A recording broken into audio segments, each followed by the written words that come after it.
have you moved out yet? Since my oldest son will be living here, you, the dropout daughter-in-law, should leave. At a party showcasing the renovated in-laws house, my mother-in-law said this to me with a chuckle. Mother-in-law and the couple. William and his wife have always looked down on me for being a dropout.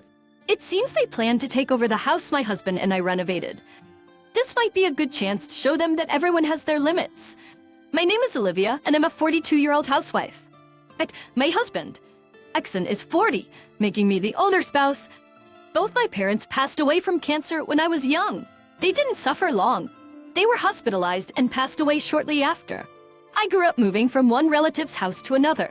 Growing up, I mistakenly felt the need to leave my relatives' homes as soon as possible. I have 2 younger brothers, and I felt responsible for supporting them, ignoring my relatives' advice. I dropped out of school and started working. I left my brothers with my relatives and got a job at a company with a dormitory. I began a life of sending financial support to my relatives every month. Now, my brothers have grown up married and have their own children. After seeing them settled, I quit my long-time job. Though currently, I'm helping out a friend's startup from home. Jackson and I have been married for 12 years. Our child turned 10 this year. Jackson is the younger of 2 siblings with an older brother named William. When we decided to get married, Jackson optimistically thought we wouldn't have to live with his parents since he's the second son. But as it turned out, William and his wife didn't want to live with the in-laws and moved out early on. So we ended up living with Jackson's parents, taking care of them. Mother-in-law seems to enjoy picking on her daughters-in-law. I believe William and his wife moved out because of mother-in-law's attitude. The first time I visited the in-laws' house, Dima, I remember feeling scared seeing that, and I thought I'd never live with them. Moreover, mother-in-law is oddly obsessed with educational backgrounds. Both her sons graduated from state universities. My father-in-law used to be a college professor, and mother-in-law was a high school teacher before retiring. I married into this highly educated family.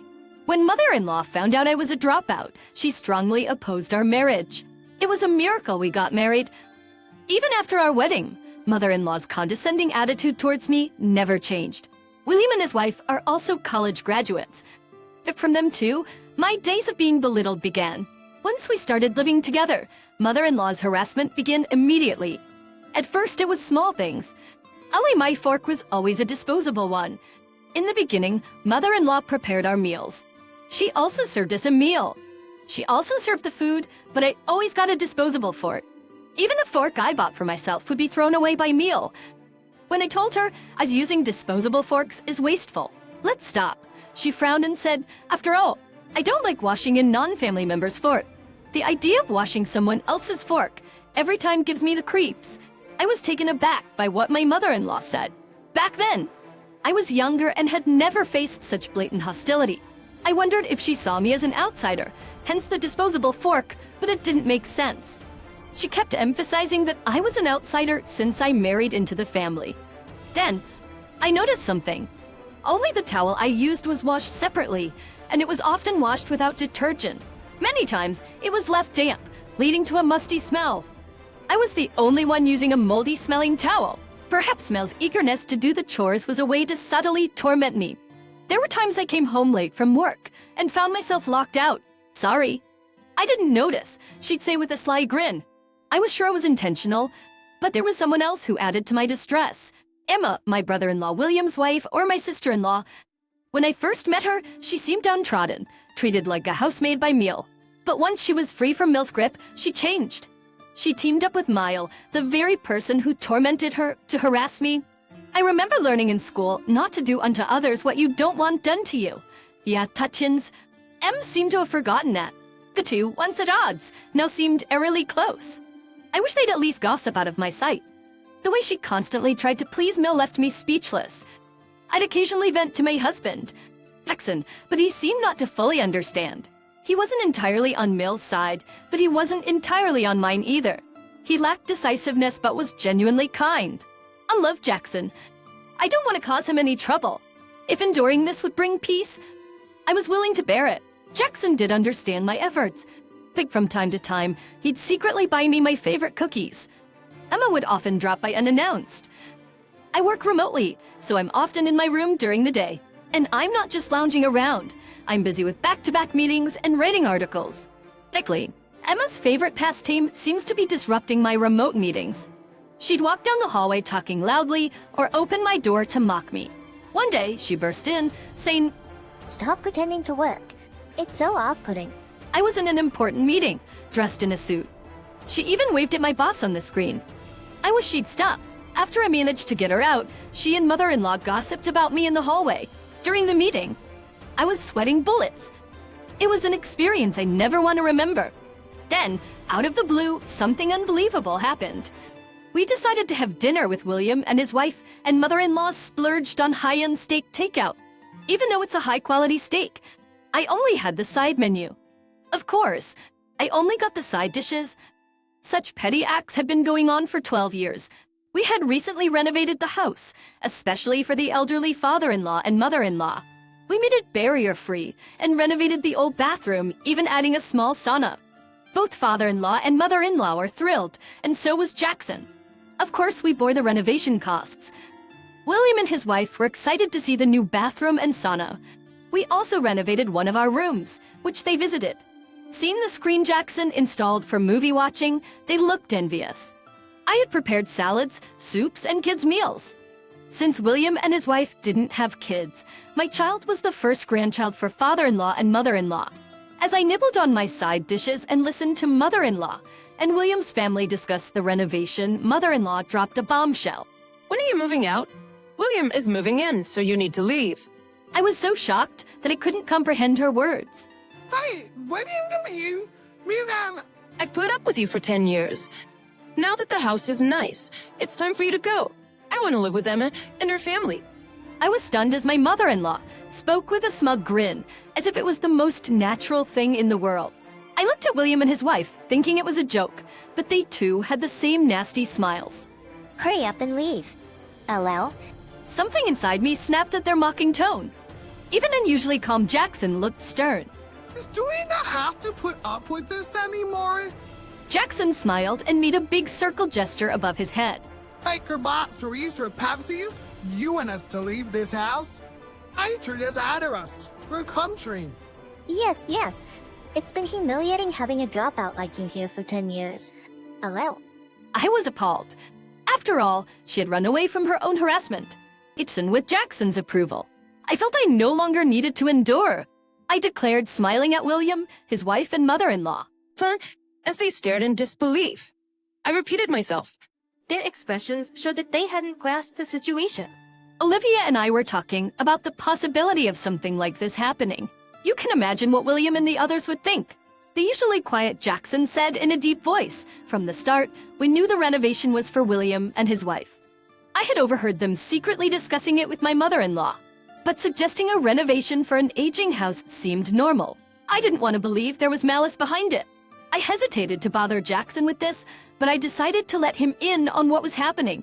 At first, his father has high blood pressure and was advised against using saunas by his doctor.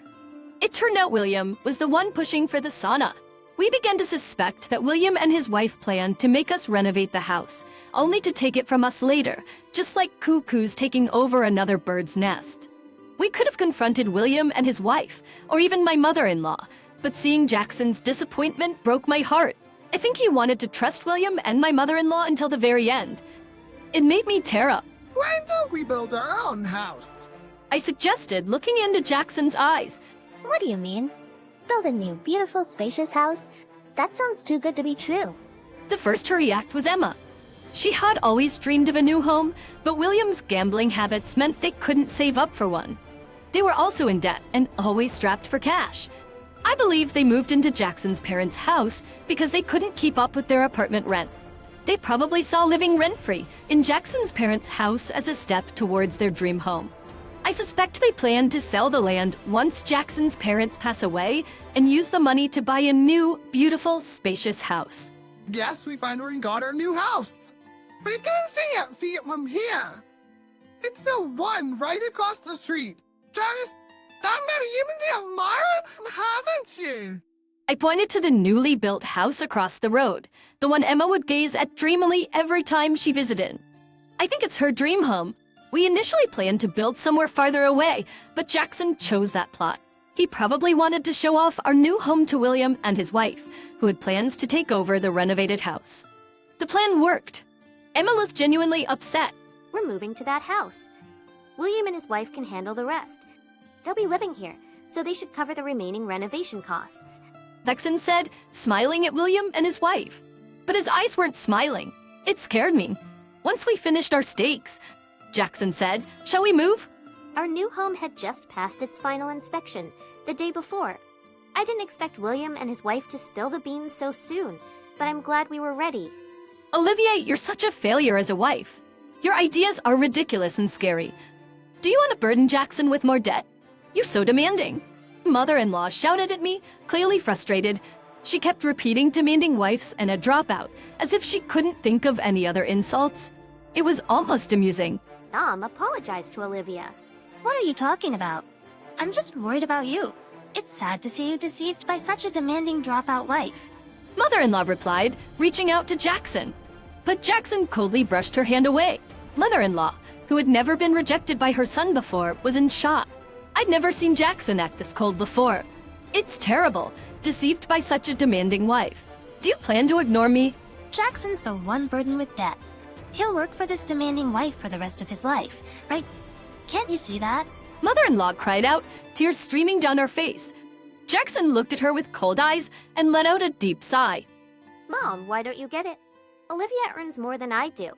The land and the house were bought with the money she saved when she was single. I don't have any debt. Why can't you be grateful to Olivia? All eyes turned to me after Jackson's comment, right after middle school. I started working to financially support my younger siblings who were being raised by our relatives. But those relatives never spent the money I gave them. When I became an adult, they handed it all back to me. At the same time, I also received the life insurance money my parents had left behind.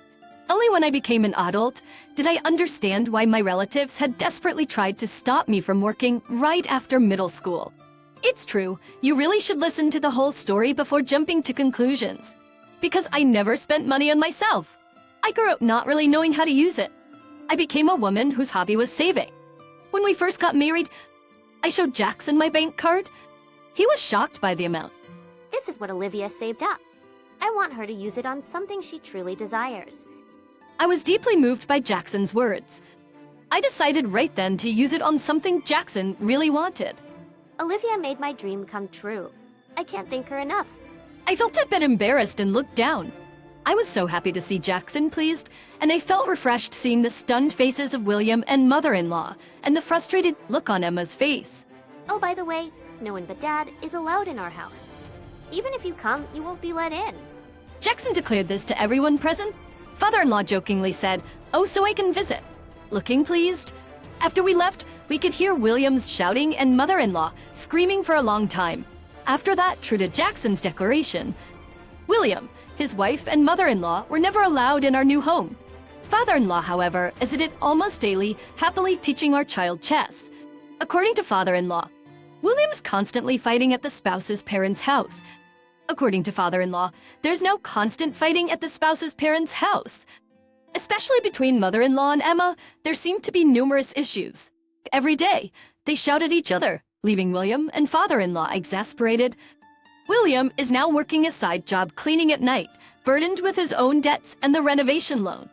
He's losing patience with Emma, who insists on being a housewife. Father-in-law believes it's only a matter of time before they divorce. We've never received apology calls from mother-in-law, but Jackson says there's no need to answer it, so we don't. Our new home is truly wonderful, and we're living comfortably. We even got the border collie puppy our son always wanted.